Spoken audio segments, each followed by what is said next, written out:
วัสดีค่ะพี่น้องสุขุสุคนเอฟซีแฟนคลับหมอลำเสียงวีหกเอฟซีแฟนคลับพ่อจานกพงศกรแฟนคลับอีหลาอายสกุณาพรที่น่ารักทุกท่านค่ะมื้อนี้เป็นมื้อสำคัญที่เอฟซีแฟนคลับทุกท่านรับทราบกันดีว่าเป็นมื้อคล้ายวันเกิดของพ่อจานกพงศกรวันที่25พฤศจิกายน2568ครบรอบมาอีกแล้วนะคะกับการเฉลิมฉลองวันเกิดของพ่อจานั่นล่ะ เพิ่นมีการทำบุญแล้วมีต้นผ้าป่า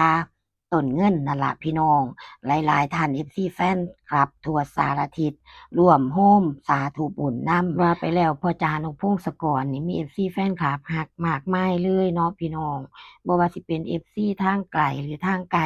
แรงซัปพอร์ตมีเสมอนะคะเพิ่นมาได้เพิ่นก็มาเพิ่นมาบ่ได้เพิ่นก็ส่งเป็นแรงใจมาให้นะคะบ่ว่าสิเป็นการ ทำบุญหรือว่าเป็นการซัปพอร์ตด้านมาลัยให้ทางพ่อจ๋านกพงศกรค่ะ FC แฟนคลับทางกรุงเทพกรุงไทยที่เพิ่นเคยมาเพิ่นก็มากันหลายเป็นตาดีอกดีใจพี่น้องอบอุ่นแรงนะคะเราได้เห็นแห่ผ้าป่าต้นเงินพร้อมนะคะเป็นตาอ่อนซ้อนอีหลีพี่น้องเอ้ยทั้งม่วนทั้งได้บุญไปนำเลยนะคะทุกคนก็หน้าตาแจ่มชื่นสดใสได้ทำบุญและก็ได้ม่วนกับรถแห่ ที่เพิ่นมาซอยทางพ่อจ๋านกพงศกรเนาะค่ะช่วงกลางคืนสิมี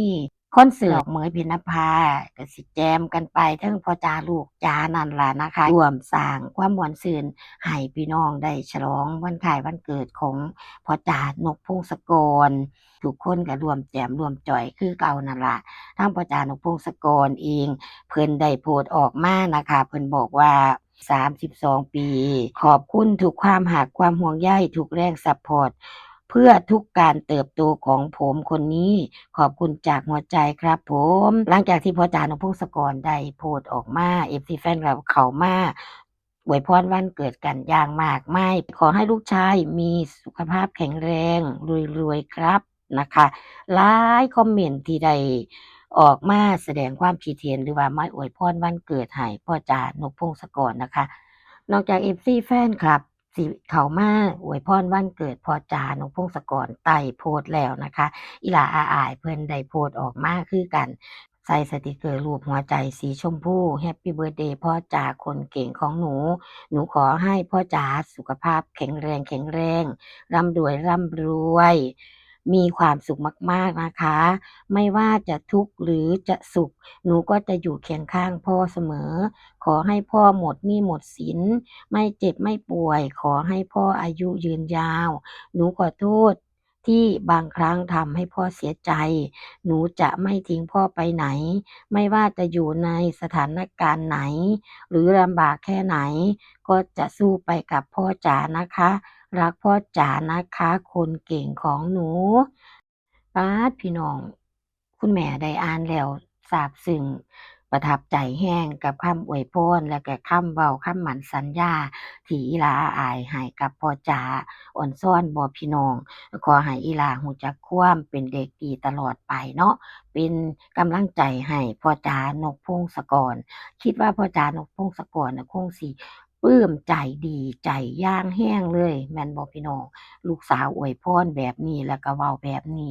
ตื่นตันพุนล่ะเนาะนะคะหลังจากอีหลาได้โพสต์ออกมา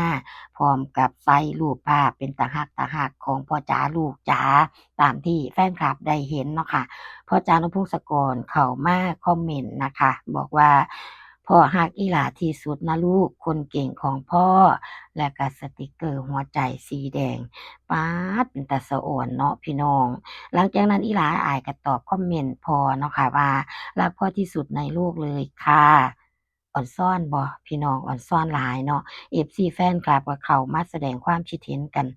เยอะแยะมากมายคือเก่านั่นล่ะค่ะด้วยความดีอกดีใจปลื้มใจนำเนาะบางท่านก็บอกว่ามีความสุขมากๆสุขภาพแข็งแรงร่ำรวยมีแต่สิ่งดีๆเข้ามานะคะอีหลาตาฮักหลายเนาะรู้จักความคัก เว้าเป็นคักลูกสาวว่าซั่นน่ะค่ะบางท่านก็บอกว่าขอให้พ่อลูกสุขภาพแข็งแรงมีความสุขมากๆเจริญรุ่งเรืองเฮงๆปังๆโด่งดังยิ่งๆขึ้นไปรักนะคะ FC แฟนคลับทุกคนน่ะเข้ามาแบบนั้นแล้วก็มีคำอวยพรบางท่านก็ส่งสติกเกอร์อวยพรวันเกิดมาบางท่านก็พิมพ์เป็นข้อความมาเนาะค่ะบางท่านก็บอกว่าแฮปปีเบิร์ทเดย์นะคะคนสวยและคนเก่งทั้งสองขอให้สุขภาพแข็งแรงเฮงๆปังๆค่ะบางท่านก็ส่งแต่สติกเกอร์โอ๊ยหลายพี่น้องเอ้ยเป็นตาอ่อนซ้อนอีหลีบางท่านก็บอกว่าความกตัญญูคือสิ่งหล่อเลี้ยงจิตใจอันดีงาม พ่อผู้ให้กำเนิดทางด้านศิลปินคือพ่อนกจ๋าเราคิดถูกแล้วรักพ่อจ๋ามากๆนะลูกนะคะอันนี้เป็น FC แฟนคลับผู้เพิ่นอาวุโสแล้วเพิ่นก็เห็นดีเห็นงามเพิ่นก็เข้ามาคอมเมนต์เว้ากับอีหลาอาอายเนาะค่ะเนาะมีความสุขมากๆนะคะขอเว้าถึงบ้านฮักพ่อจ๋านกพงศกรจักหน่อยค่ะเป็นตาอ่อนซ้อนเนาะพี่น้องความรักความแพงแหม เพิ่นบ่มีแผ่วเลยมีตลอดบ่ว่าสิปิดฤดูกาลเปิดฤดูกาลหรือว่าวันคล้ายวันเกิดของพ่อจ๋านกพงศกรมาจากทางกรุงเทพกรุงไทยพู้นล่ะเนาะพี่น้องบ่ว่าสิเป็นทางแม่พลอยนะคะหรือว่าหลายๆท่านที่เพิ่นติดต่อยห้อยตามกันมาเนาะค่ะพร้อมกันนั้นก็ยังมีพ่อบีบอสบ้านฮักบอสน้อยอาอ้ายเพิ่นมาแก้มนำทุกเทื่อ เพิ่นสะดวกในการไปการมาเนาะเพิ่นมาใดเพิ่นก็มากันนะคะบ่พลาดโอกาสอยู่แล้วยิ่งช่วงพ่อจ๋าเพิ่น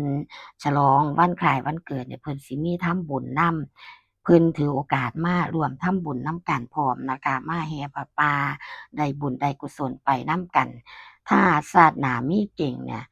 ชาติหน้าพ้อกันอีกพี่น้องพ้อกันอีกคือเก่าเพราะว่า ได้ทำบุญร่วมกันเนาะพี่น้องเนาะนะคะคลิปนี้คุณแม่มาเว้าถึงพ่อจ๋านกพงศกรกับอีหลายอาอายสกุณาพรกับพี่กับน้องกันแต่เพียงเท่านี้ค่ะ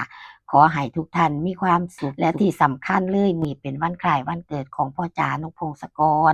รวมถึงอีหลาอาอายสกุณาพรขอให้เฮงๆปังๆมีสุขภาพที่แข็งแรงเดินทางไปไสมาไสก็พบแต่ความโชคดีมีชัยมีแต่คนหักคนหอมคนหักคนแพง หลายขึ้นทุกมือก็แล้วกันนะคะ ขอให้คิวงานเขามารั่วๆเฮงๆปังๆตลอดไปสุขสันต์วันเกิดค่ะขอให้ทุกท่านโชคดีมีความสุขขอบคุณหลายๆจ้าสวัสดีค่ะ